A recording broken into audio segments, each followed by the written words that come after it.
All right, hello, this is Nicole Whitlock with eCom Sellers, and this is the eCom Sellers Academy Tuesday night training. Today we are going over the eBay workshop.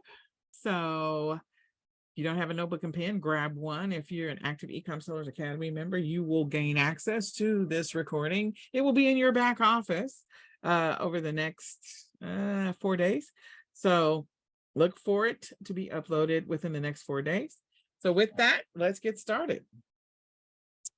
So I am your trainer, your host, Nicole Whitlock. I'm the co-founder of eCom Sellers and creator of all things eCom Sellers. I've been selling online since 2014, selling offline since 2008. I am a single mom of 2 special needs kids, and they are teenagers now. Dun, dun, dun. And I'm also the VP of a nonprofit. I've been the VP since, I think, 2014, maybe 2013. Somewhere off in there. So anyway, almost as long as I've been selling online, but in any case, I love it. And it is a nonprofit that supports the special needs community. So today we're going to be going through part 1. What is eBay? Why should you sell on it? To create your account. We're going to talk about the fees, and we're going to talk about the categories that you can sell on eBay, in addition to walking you through creating your listing. So there's some assumptions about this workshop. First of all, it is being taught from an eBay new seller perspective. So if you're not a new seller, some of this you care about, some of it you may not, because you already have a selling account. But some of the activities we're going to go through can actually be applied to other platforms, depending on what the platform is. And the assumption is that you will create your eBay account within the next 24 to 48 hours. So you can perform the activities mentioned in this workshop. So we're going to have a couple of activities that we're talking through today. So let's get into it. Now, the thing about being an eBay seller and any other seller is the one thing that's most important is that you have the right mindset, have the mindset of a seller. The thing about being a seller is that you have to take ownership of the fact that you own the business. It's your business. It's not somebody else's business. And so there's things that are going to happen. The decisions that you make are decisions of products that you're going to source and what you're going to list and what the listing looks like. And all of those things, what you acquire inventory for, what you sell it for, how you ship it. All of that is on you as the business owner. Now, there's no need to be stressed about that, but just know that I'm going to make some suggestions, going to say some things, but at the end of the day, you're making the decision on what you do and don't want to do in your business and how you will and won't run your business. So I encourage you to embrace ownership of all of your decisions when it comes to the business that you're running. We want you to make sure that you understand that based off of the method of e-commerce that we cover, like you may decide that you're going to do wholesale or retail arbitrage, print on demand or whatever, that some of the methods of e-commerce are going to require you to buy some products to sell. You're going to have to acquire them somehow. Sometimes you can get them for dirt cheap. Sometimes you can get them for free, depending on what your method of e-commerce is and how you collect inventory. And sometimes you're going to have to spend some money just to be able to find products to resell for a higher price. You have to be prepared for that cash flow conundrum. It's not really a conundrum, but it's just an activity. So it's important for you to remember that that's one of the things that comes with being a seller. There's going to be some cash flow involved, and you're going to have to make some decisions. So because there's cash flow involved, I want to encourage you to create a budget. Make sure that you have a budget for any business that you create, any business that you run, that you know how much money you're willing to invest in inventory, how much you want your ROI to be for the products that you source. Go see, do some research, how much of these things are already selling for. And then that way you'll know how much you potentially have to spend. So you may have to spend $1,000 each week to make, $4,000 each week in profit. That may be the cash flow that you have to be mindful of. The one thing that I always suggest is that when you're starting with whatever your starting budget is, whether it's $25, $50, $100, invest that money every single week for the first 6 to 9 weeks without expecting to pull any money out. So if you're going to invest $25 every single week, do it every week, buy the inventory, list the item, spend another $25, buy the inventory, list the item. Do the same thing week after week after week. The goal is to take the money that you make off of profits, and maybe you don't have any profits until the third week or the fourth week or the fifth week, that you reinvest 100% of those profits for a period of time. And I think reinvesting it for the first 3 months or 6 months is smart, because it's going to help you to be able to scale faster, and it's going to potentially help you eliminate some of your cash flow challenges. So that's a thought, just a suggestion. You can decide how you want to do that. I encourage you to definitely build a schedule. Everybody should have a schedule for running their e-commerce business. So you should have a schedule that you're going to execute on a regular basis. Building a real schedule means that you're going to actually make time for your business. You're planning to make time. You intend to make time. You're being intentional about how you're spending your time. So building a schedule will actually help you to be consistent, and it will help you to build the habits of consistency, so you can build those habits that will help you to be a successful seller. So there you go. The other thing is that plan what you're going to source and focus on what you're going to sell for the next 3 to 6 months, or just be consistent about what you're going to sell for 3 to 6 months. Again, you'll notice that the fact that I mentioned things in 3s and 6s and 9s, because of the fact that, again, you have to allow things to take time to start reaping the benefits. So I refer to it as priming the pump. Different people call it different things. But in order for you to get better at this e-commerce game, you've got to do it for a little bit. So you start to pay attention to the data that comes out on the other side from the results that you get in your business. So you may be one of those people that you're really good at sourcing, and that's fantastic. And that may help you with getting sales a little bit faster. Whereas you may be a person who doesn't know much about sourcing. And so you're going to spend a little bit of time potentially making a couple of mistakes here and there, getting better at the sourcing thing. And that's a good thing. You want to get better over time, but it's going to require you to be consistent. So the last one is definitely be consistent. Consistency is the key. Consistent about how you build your schedule and where you spend your time. Consistent about what you're going to source. Consistent about the money that you're going to spend in your business. Be consistent about listing on a regular basis so you can make money. So with that, let's get into today's topic about eBay. What is it? So eBay is an online marketplace. You've heard it be called a marketplace. There's a lot of different marketplaces. Amazon's a marketplace. Etsy is a marketplace. These are all places where people can sell their wares. They can sell their products, whatever the product happens to be. You want to make sure you understand what you can and cannot sell on different platforms. But yeah, it's another marketplace. So if you've got items that you want to sell, if you've got items that, things around your house, things you're not using anymore, things you're not touching, things you haven't bothered to move around or haven't taken the tags off of it, selling it on eBay is a great way to actually make a little extra money. So it's a great side hustle in some cases, and some people make it their full-time gig. But eBay is a place where you can sell new things, you can sell used things, you can get rid of previously owned things, and you'll be able to make some money. You can sell the things straight out directly, where people can just buy it, so it's sold for a fixed price. You can also list it for an auction and let people bid on your item and let the price go up a little bit. So the other thing is that your products can be sold in 180 countries. So you don't have to just sell them in the US. You're not going to just have US buyers. You have buyers in other countries as well. And eBay has an international shipping program to help you to get that product to your customer, which is great. So the thing about eBay is that, eBay buyers on eBay can choose from previously owned things.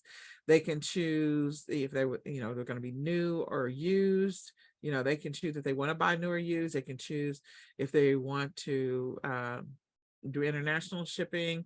And that means sellers on eBay, not buyers. But anyway, sellers on eBay can choose the various options. You can say that your item is free, and the shipping is free, or that they have to pay for shipping, or they're going to do the international shipping. People can choose the buy it now, so that the shoppers can find that item and they can buy it now, versus, which is normally a fixed price, versus doing an auction. and you have the option to create deals to display and which days those deals are going to display. With eBay, you can sell business to business, you can sell consumer to consumer, because you may be, maybe you're not really a seller. You just want to get a couple of things out of your house, or maybe you just plan on listing 5 things and that's it. So it's consumer to consumer because you buy off of eBay.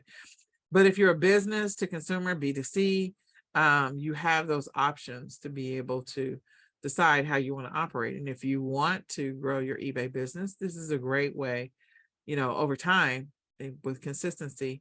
It's a platform that you can use to scale your business.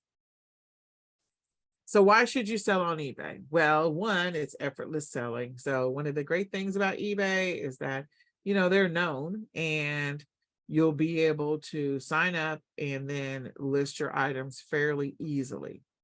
So that's one. There's low selling fees. I will say that's subjective, but selling fees are low. Now, one of the platforms that have the lowest selling fees is like Facebook Marketplace, but the selling fees are not that bad. They are a little bit lower than Amazon and Walmart, and they're not that bad. Okay.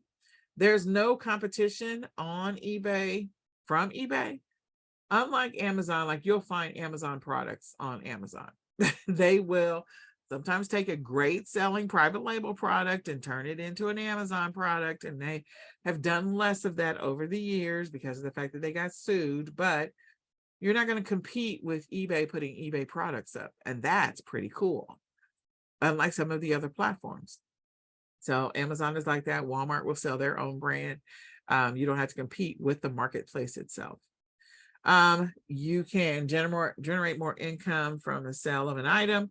So you have the opportunity to list it as an auction. And if you do, you can get a higher price for it, especially if it's a popular in-demand item when you list it as an auction. The other thing is that you pretty much can sell almost anything. You can't sell everything. So because you can almost sell anything, you're not limited on what kind of listings you can create, what kind of products you can put up. People buy used stuff. They buy things in parts. They buy new stuff. You can sell computer parts. You can sell all those extra cords that you have around your house. You can sell, reams of paper. People can sell, you can sell, I would say you can do this on Etsy too, like sticks from your yard, because there are people that are doing crafting and they need wood, certain small size wood sticks or leaves. I've seen all kinds of interesting stuff. Beads. You can sell so many different things, and you can sell cars on eBay. Like I said, it's a trusted marketplace. So it is one of the top 3 global marketplaces out there. There's Walmart, Amazon, Walmart, and eBay. Those are the top 3 right now. I will say grocery from some of the grocery stores is coming in really close on eBay because grocery sales went up exponentially, especially during the pandemic. And those numbers have actually stayed a little high for online sales. But again, Walmart's coming in hot behind Amazon, and eBay's right behind them. You can get your payments almost immediately. Not all of your payments that you get from eBay are going to be immediate when you first start. There's a thing that's called PayPal Hold or eBay Hold, whichever one you want to call it. And there's a period in time in which when you sell an item, you may not get your money immediately. You have to be prepared to ship the item to your customer. So if you're doing drop shipping on eBay, that means you have to buy the item with your own money, ship it to the customer with your own money, and then wait for eBay to release your funds. That's for newer accounts or accounts that have been dormant for a very long time.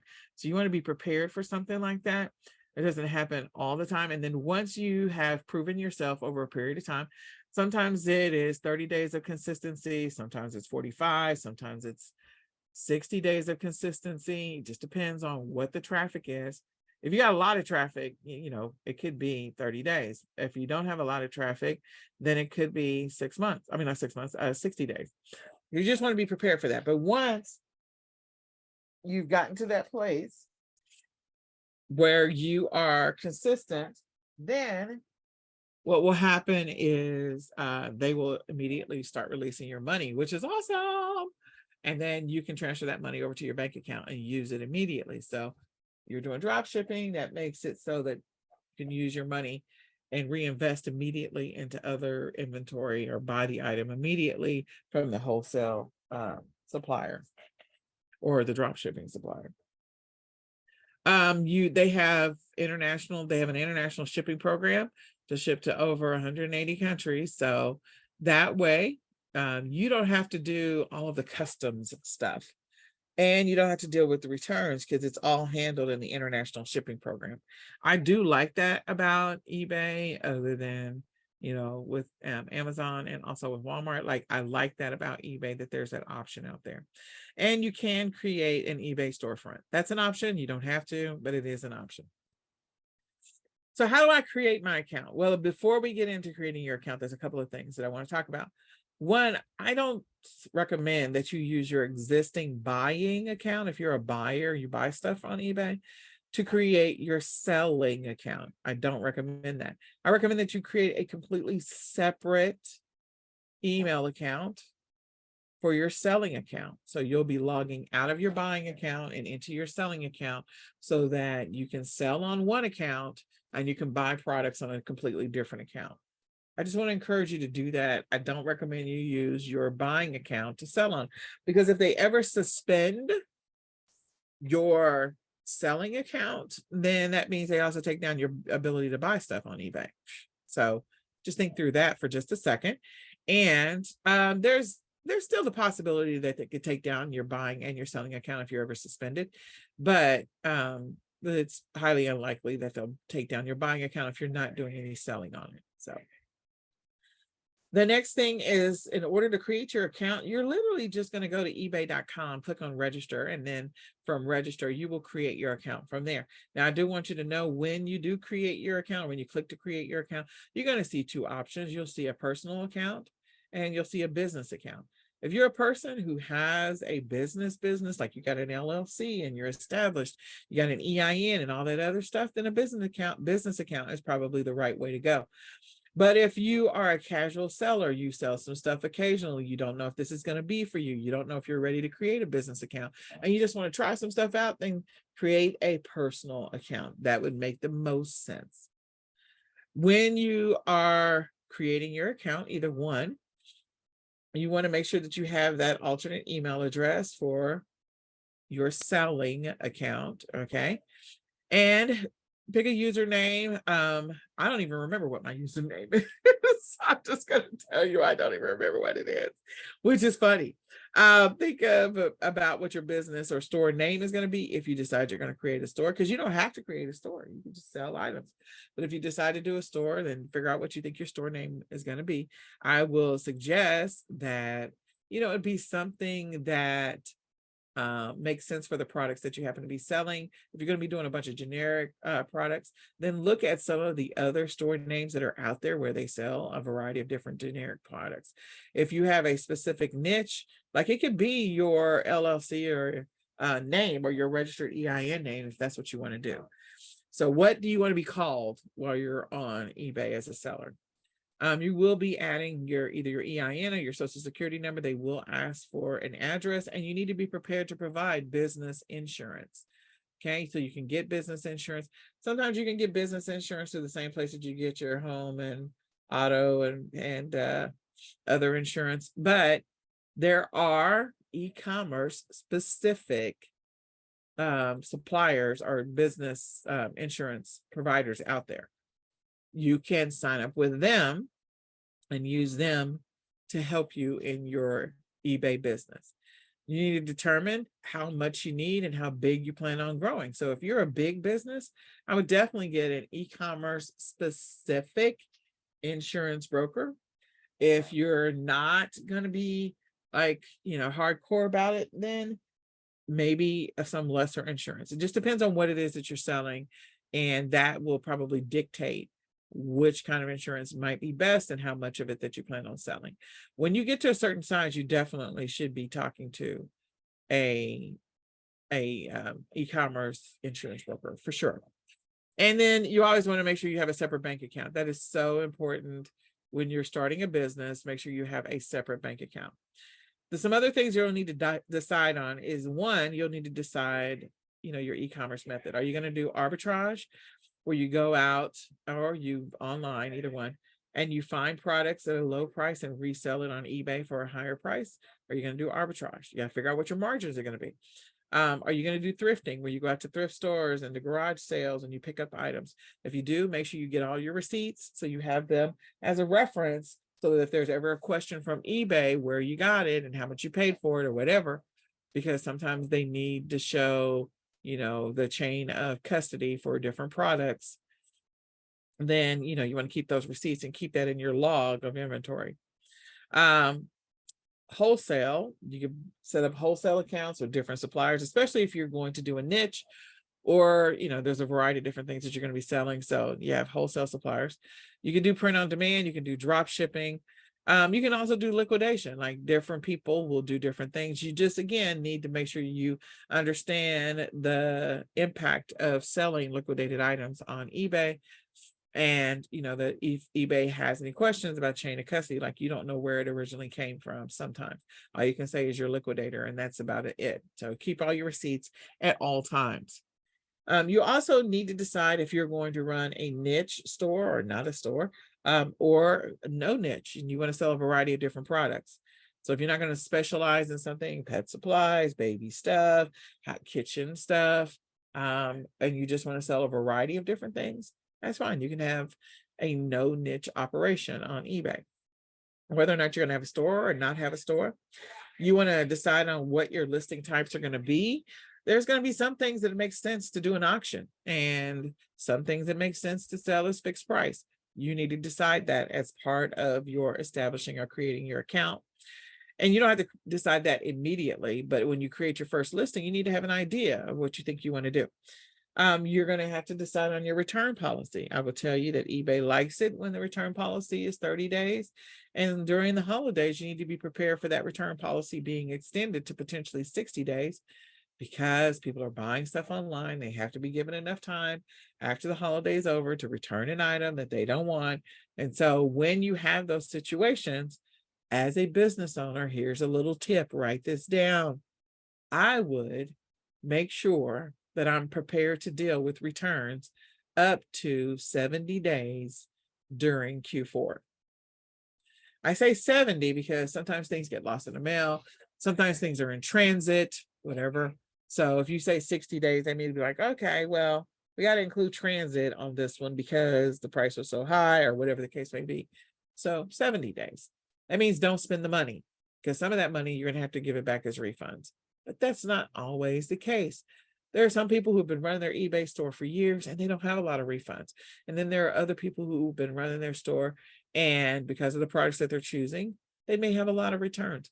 You want to be mindful of the type of store that you run and the products that you sell, because there are some products that are more prone to returns than others. So you want to be prepared for that. And then you need to decide where you're going to ship to. Are you going to participate in the international program, or are you just going to not do that at all? And you're just going to ship locally in the US. So where are you going to be allowing your products to be sold? Where can people buy it from? And if you're going to ship internationally, then making sure that your account is ready for the international shipping program is great. Also figuring out your shipping policy and having that available as well. So like I said before, when you're ready to create your account, you would just go to ebay.com, click on register, and then you'll be given the option to click a personal or a business account, as I mentioned before. And then you're going to go through the process of all the stuff that I previously talked about. So your first activity is to go ahead and create your eBay account. If you haven't already created one, go back and listen to this video so that you're prepared, pull all that information together, and begin the process of creating your account. Next, we're going to talk about seller fees. So you can review all the seller fees by going to ebay.com/help/fees-billing. Again, ebay.com/help/fees-billing. There's a lot of different seller fees that you have to be mindful of. The first one is your final value fees. And this one, you're going to be charged one final value fee when your item sells. The fee is calculated a percentage of the total amount of the sale. So if you're one of those people that you include the shipping cost in your total amount, like in the listing fee, then you're going to pay a final value fee. So there's a percentage that you're going to be charged, and we'll get into that in just a second, plus 30 cents per order. Okay, so you definitely will pay a final value fee. Insertion fees. Now, most times, a lot of eBay sellers never pay insertion fees because they're not hitting their cap if they have a store. So you have a number of free listings that you can create. An insertion fee is for the listing, any listing that you create.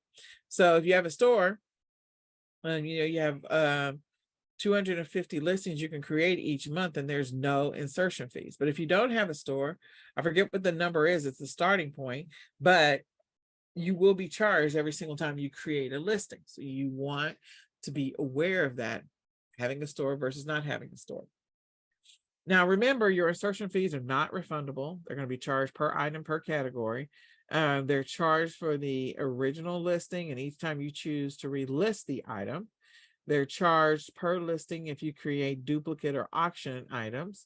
So they're identical listings. So some people will list the item as a fixed price listing, and then they will list it as an auction. You want to be prepared for both of those. And they're charged only once for listings with multiple items. So sometimes when you create bundles, you got multiple items in there. So they're only charged once. Okay. Other fees, you're going to decide if you're going to have a store or not. So you have a couple of different store levels. You have a starter store, basic store, premium store, and anchor store. You have international fees, and it's calculated at 1.65% on the total amount of the sale. It's automatically deducted. Now, you're going to be charged international fees if the delivery address is outside the US, or if your registered account has an address that's outside of the US.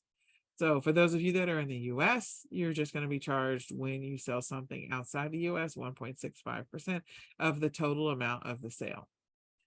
You also have other fees that you could be hit with, but there's no guarantee that you will be. One is dispute fees. You got fixed price good till cancel, optional fees. That means you have some options on fixed price good till cancel. If you choose to use any of those options, then you'll be charged a fee. If you don't choose any of them, then you won't be charged a fee. You have some optional fees on auctions. So just know, fixed price and auction, you have some optional fee decisions you have to make. And then if you're doing real estate, there's a fee. Classified as, there's fees. Advertising, of course, there's fees on advertising. And eBay Motors, there's going to be fees. So you want to be prepared for all of those fees as an eBay seller. So as we mentioned before, creating a listing, there's a fee for creating the listing. Here are some of the insertion fees that you could potentially be charged. Now, if you have a store, your first 250 are free. Then after that is 35 cents per listing. Okay, if you don't have a store, then you're going to pay, I don't have that. I have a store. I should have that number on the screen, but I don't have this number on the screen. So if you have a store, I think it's 35 cents still, if you don't have a store. And sometimes eBay will send you an email saying, hey, we're going to give you 100 free listings. So if they give you 100 free listings, take it and create 100 listings in that month, so you don't ever have to pay the insertion fees. Okay. Some of the other categories are going to have higher insertion fees, like heavy equipment or food trucks and things like that, trailers and carts. So like, $20 insertion fees. And then some of the others are going to have a starting price of $150 or more, depending on what it is that you're selling. So you want to be prepared for that. But these are some of the fees that you'll see as a seller on eBay. And then they also outline the final value fee. Okay. The categories in which you can sell on eBay, you do have eBay Motors. A lot of people don't realize that. So you're talking about your cars, your trailers, trucks, things like that, vans, food trucks. like eBay Motors. So you can sell those things on eBay. You can also sell some of the other big things on eBay. You've got clothes, shoes, and accessories, and sporting goods, home and garden, toys and hobbies, business and industrial. That's where you're going to see some of the other bigger stuff. Health and beauty, pet supplies, baby essentials, electronics. Again, if you have electronic accessories, they're going to be under electronics, collectibles and art. And if you do sell collectibles and you do sell art or anything that's over a certain price range, be prepared to be asked to send it into the eBay authentication department, authentication program, to validate or verify your high priced products or high value products. They will go through the process because they do not want counterfeit products on the website and on the marketplace, and they don't want stolen items on the marketplace as well. So those are the two things you want to be mindful of. And then books, movies, and music. So those are the categories. And then, of course, there are sub or secondary categories underneath those, and sometimes even more categories underneath those. All right. So the next thing is creating your listing. So when you're getting ready to create a listing, you can create it from your computer, you can create it from your app. That's the wonderful thing about it. If you're going to create it from your computer, you're going to log into your account and you're going to click on sell. And then from there, you can click on create a listing. Normally, when you click on sell, it's going to take you to the seller hub, and then there's a create listing button there.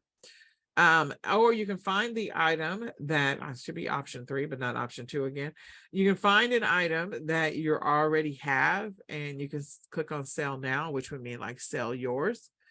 And so once you do that, then you'll be able to sell your version of it, and you'll need to edit things because it's yours and not somebody else's. So the products that are popular that you're finding, like if you're doing arbitrage or things like that, you're probably going to click sell yours, so you don't have to create the entire listing from scratch. Okay, you're going to populate or update the applicable fields, and then you're going to hit submit. Whereas on the app, you're going to go to the eBay app, you're going to click on create a listing, and then from there you're going to, you have an option. If you find one that looks like yours or is yours, you can sell one like this. That's the button you're going to see from your app. Or you can click on selling and then list an item. So the words are slightly different on the eBay app, but I think you get the gist. So here's an example of selling from your computer. This is one of the items. I don't even remember if this is my true listing or not. Probably is. But in any case, if you have one to sell, you can click on sell now, or you can create a listing from scratch. But listing from your computer, sell yours. Okay. Listing from your phone, sell one like this, as we mentioned before. So once you find it, sell one like this, and then you can click on it and go from there. Okay. The other thing about selling from your phone is, you have this, I call it the hamburger or the 3 equal signs. You can click on that and you'll see some of your menu items. And then you can also click on the dots and you'll see some additional information. So you have different places where you can go to, look at additional information, additional options as if you are on your computer. I will tell you, a lot of the apps have been updated. So some of the same function and features and functionality that existed on when you look at it from the computer exist on the mobile app. A lot of them, not all of them, but a lot of them do. And so I find myself over the years using the app more and more because it has so much flexibility. Whereas originally when I first started, it didn't have all that flexibility, didn't have all the features. So just wanted to make you aware of that. Now, if you're logging into your back office and you click on sale, you're going to come to a place where you have the opportunity to click on create listing. And then when you click on create listing, you're going to have an option that says, do you want to do a single listing, multiple listing, or do you want to do a bulk listing? Bulk is one of the features of eBay. So you can upload a bulk listing through a spreadsheet, and that may be perfect for work. Like you can have your VA create the listings in the spreadsheet, and then you can go do the upload if you want to do it that way. That's one way of getting those items listed on eBay. So have them fill in the columns and the information that's needed in the spreadsheet so you can import it. It's fantastic. Okay. And then once you click on create listing, which is the create listing button, then the next thing you're going to do is they're going to ask you some information about the item that you're wanting to list. Now, if you've already got templates created, fantastic. If you're selling the same thing over and over again, over time, that will make it so much faster to create listings on eBay. But if you don't have templates created, you need to type in some information in this box. You can also type in the UPC or ISBN if you're selling a book. You can type that in directly. Once you start typing in what it is that you're wanting to sell, if they don't have it there, then you can type out the full name and you can click on get started. If they do have it, then they're going to give you some category options on where to put it. And then once they give you some category options on where to put it, if you find yours, then fantastic, click on select. But if you don't find yours, then you want to continue without selecting a product. Okay. Once you continue without selecting a product, now it's your opportunity to start building out that title. eBay does have a title builder tool that you could use to help you create the title. Know that if you use subtitles, then you're going to be charged an extra $1 in this example. And if you're going to place it in a secondary category, you could be charged additional fees for that. So it's telling you exactly what category it's going to put it in. And if you want to change that, you have the opportunity to change it. You want it to go somewhere else. If you want your listing to stand out, you also have some features there. So you can be charged for those listing, features. After you've put in the title, then you can put in the UPC code. On eBay, you have a better chance of getting sales on your products if you have an UPC code. Okay.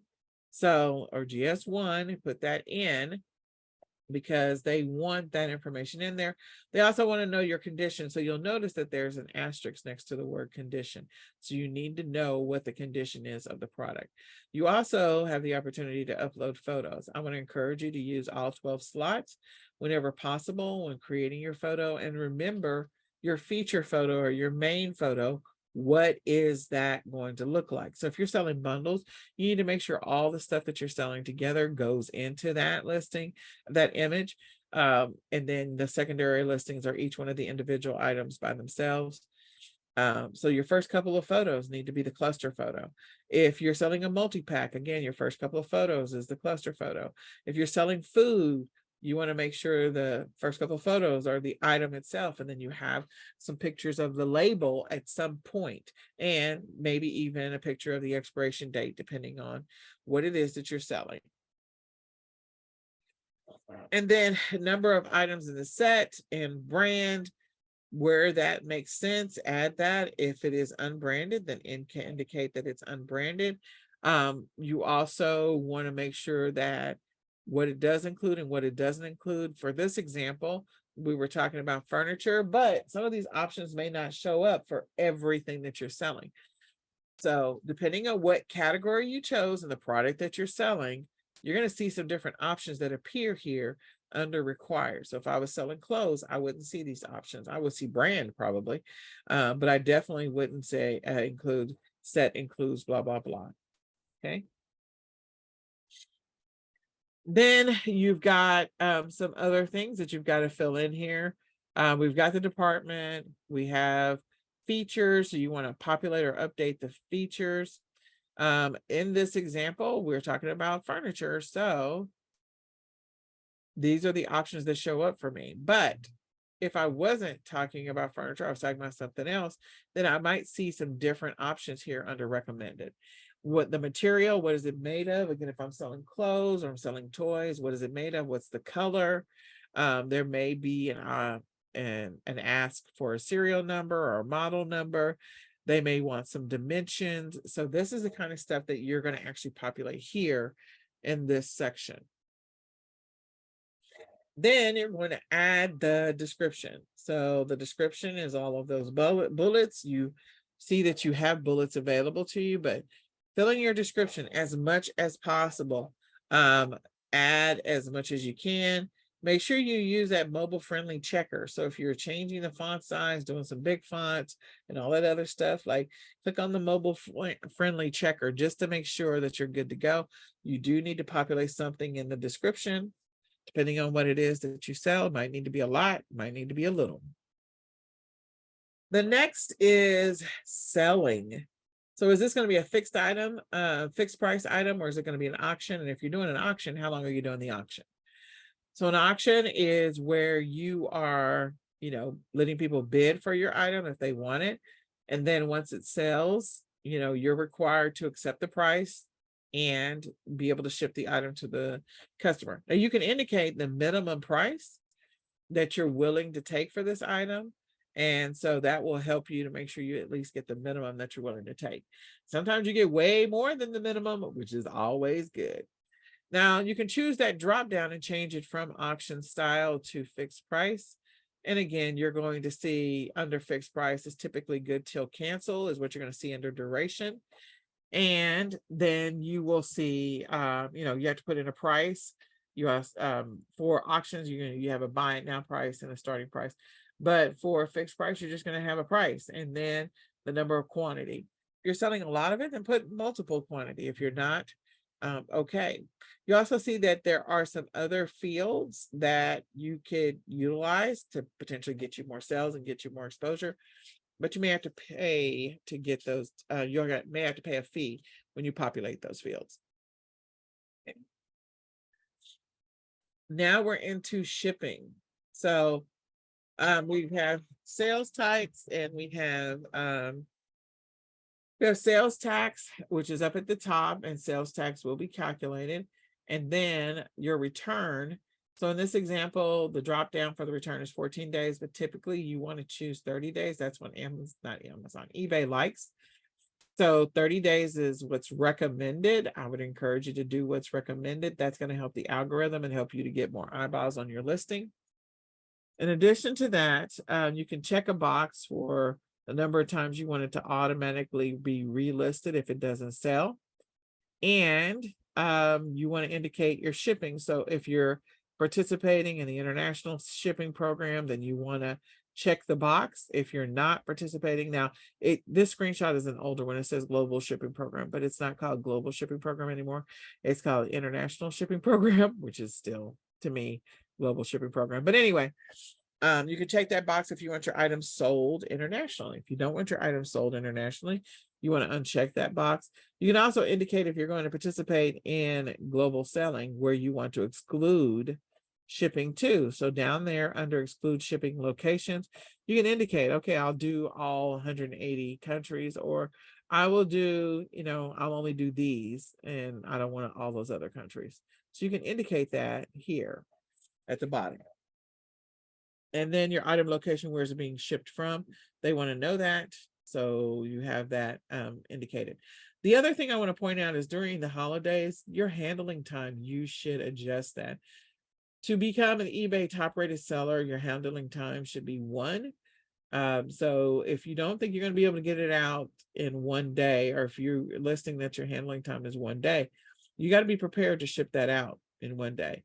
If you're one of those people that, okay, my handling time is 3 days because I got a lot of stuff going on and I only handle inventory on certain days, that works for me. I know I will never be a top rated seller. I'm okay with that. But if you want to be top rated seller, you want to try and get your stuff out every single day. Okay. And then as you go through, you have some options at the end to do a promotion, and they will calculate the total amount. And then you can click on list your item. So once you have filled in all the fields up above, and a fee will show up here, and then you can list your item. So activity number 2 is for you to go ahead and create a listing. Now you're going, I haven't sourced anything. I don't know what to list. If you have some used stuff, some old stuff you haven't touched, stuff that still has tags on it, take a picture of it with your phone, and we will take a deeper dive into pictures in our part 2, but take a picture of it with a clear white background. If you can have a sheet or something like that, Make sure it's in a well-lit room or a room that gets a lot of sunlight. Do your best not to have any shadow, like you're standing in the shadow itself, but take a picture of that item so you can at least test creating your first listing. Again, some of the fields that we saw only are applicable because of the fact that we chose furniture.